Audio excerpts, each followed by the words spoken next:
Hi, I'm Alice, and I own Stellar Solutions, a tech consulting firm that's been my baby for the past 5 years. Started it from my garage, if you can believe it, and now we're taking over the entire fourth floor of a downtown office building. Pretty sweet climb, right? Another contract? Girl, you're on fire! Rachel raises her coffee mug in a mock toast across my office.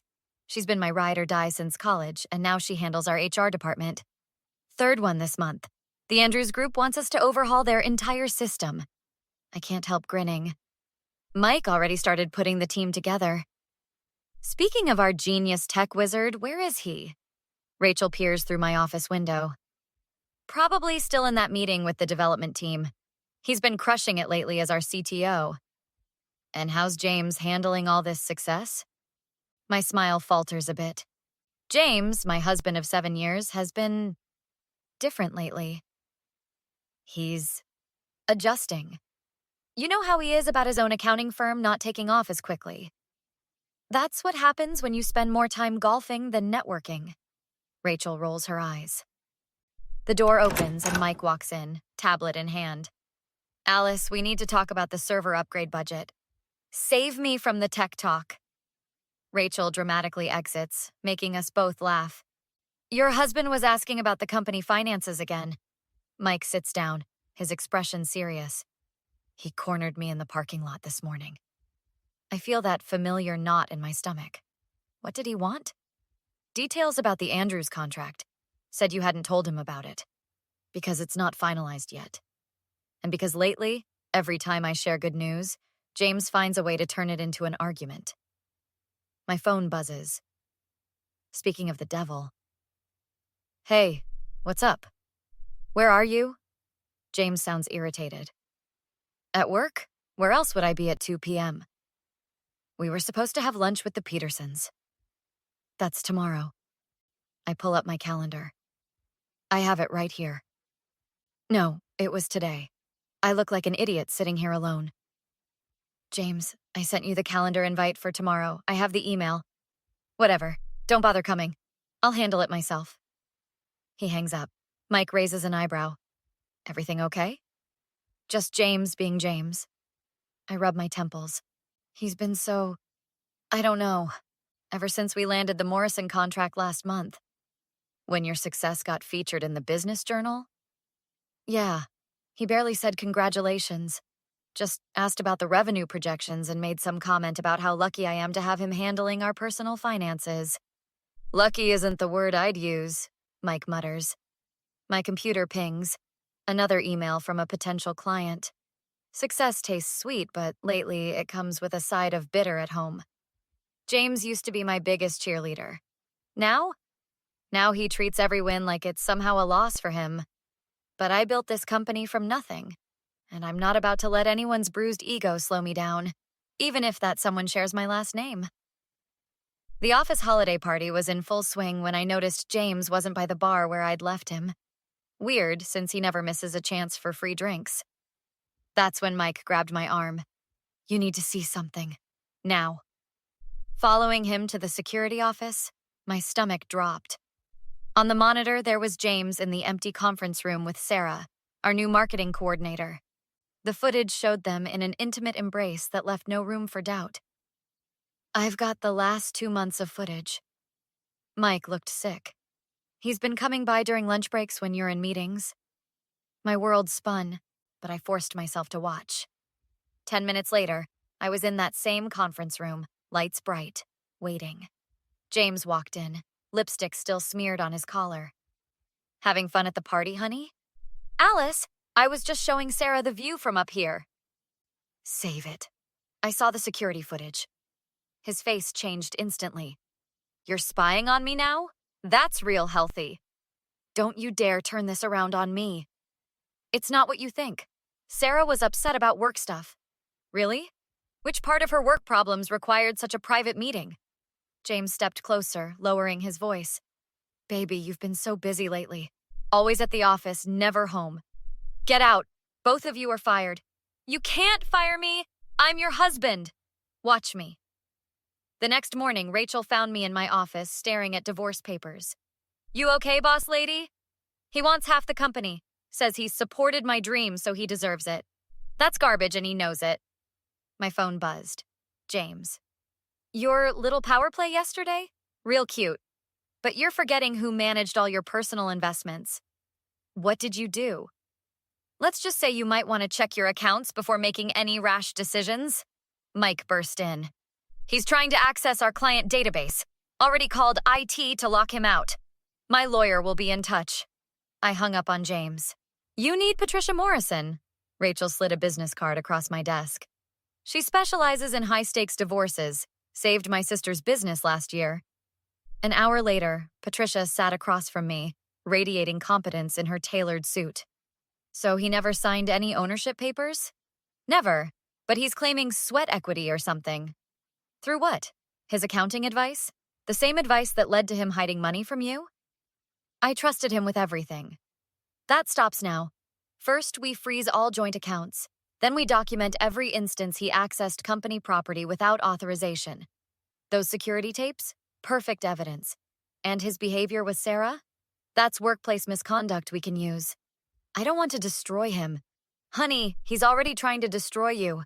Time to put on your big girl pants and fight back.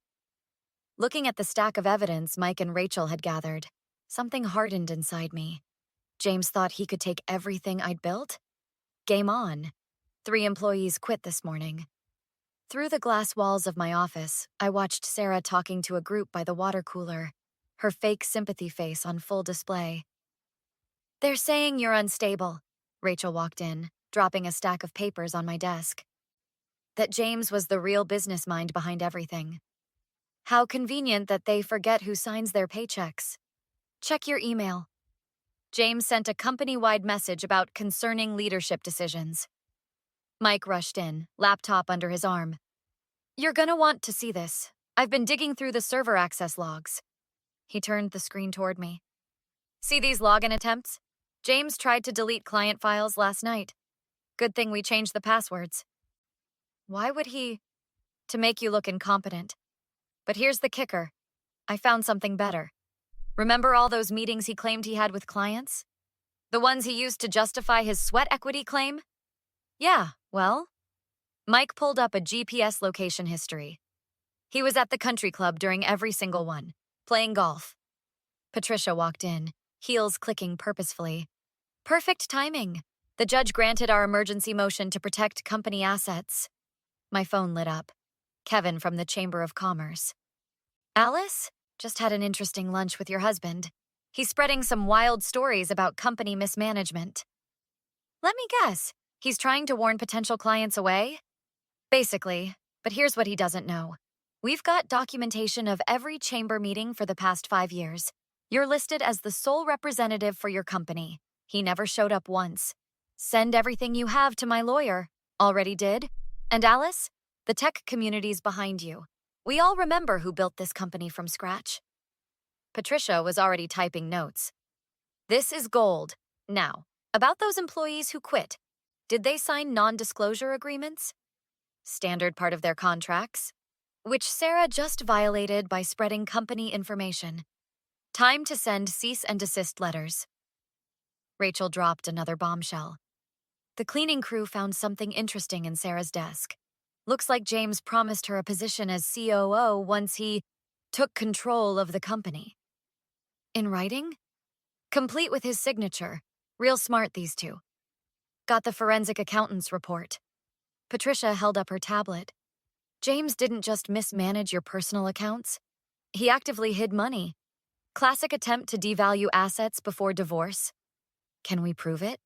Every transaction. Even better, he used company Wi-Fi to do it.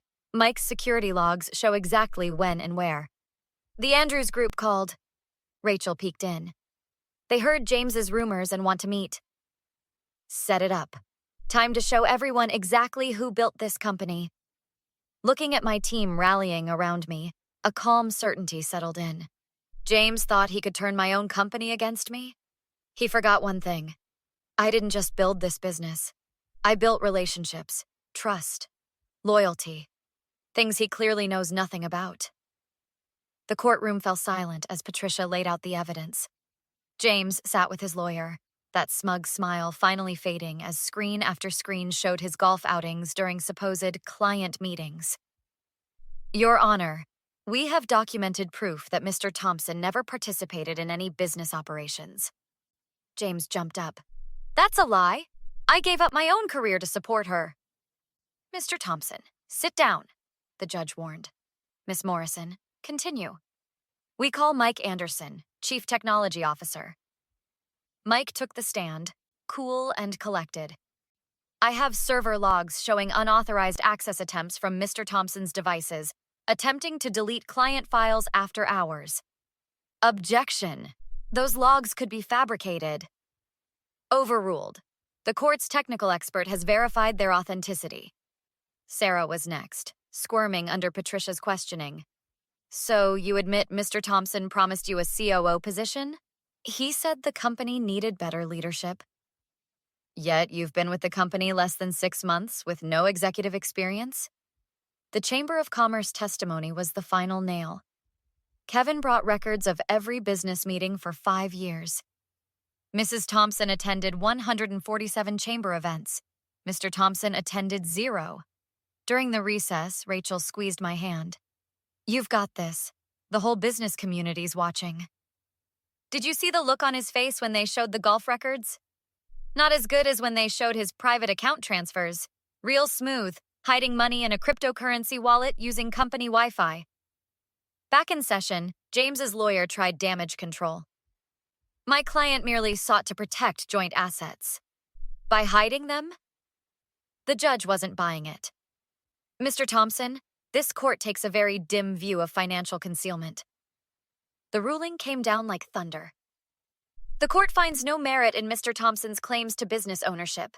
Furthermore, his attempts to interfere with business operations and conceal assets constitute bad faith actions. James stood up, face red. This is ridiculous! I made her who she is. Remove Mr. Thompson if he cannot control himself, the judge ordered. Mrs. Thompson's business remains solely her property. Mr. Thompson's actions have demonstrated clear intent to damage the company's reputation and operations. A restraining order is hereby granted. Outside the courthouse, reporters gathered. Patricia handled them like a pro. This case proves that built-from-scratch businesses deserve protection from opportunistic claims. My phone wouldn't stop buzzing. The Andrews Group doubled their contract. 3 more clients called with new projects. The Chamber of Commerce wanted me to speak at their next leadership conference. Time to celebrate? Mike grinned. First, we're giving raises to everyone who stuck with us. Then, we're expanding the office. And James? Last I heard, the country club revoked his membership. Turns out they don't like members who lie about business meetings. Walking into my office the next morning felt different. The name on the door, my name, shone brighter somehow. A stack of applications sat on my desk. Seems word got out that we're hiring. Ready for the strategy meeting? Rachel poked her head in. You know what? I've never been more ready. What would you have done if you discovered your spouse was not only cheating with an employee, but actively trying to steal the company you built from scratch? Would you have shown any mercy or gone full force with legal consequences like Alice did? Share your thoughts in the comments below. Have you ever had to choose between being nice and protecting what's rightfully yours? What do you think about Alice's decision to reject any attempts at reconciliation? If you enjoyed this story of standing up against betrayal and manipulation, hit that like button and subscribe for more compelling stories that explore life's toughest moments. Ring that notification bell to never miss an upload. Your support helps us create more content just like this. The question still stands. Is protecting what's yours worth potentially burning every bridge? Let me know what you think.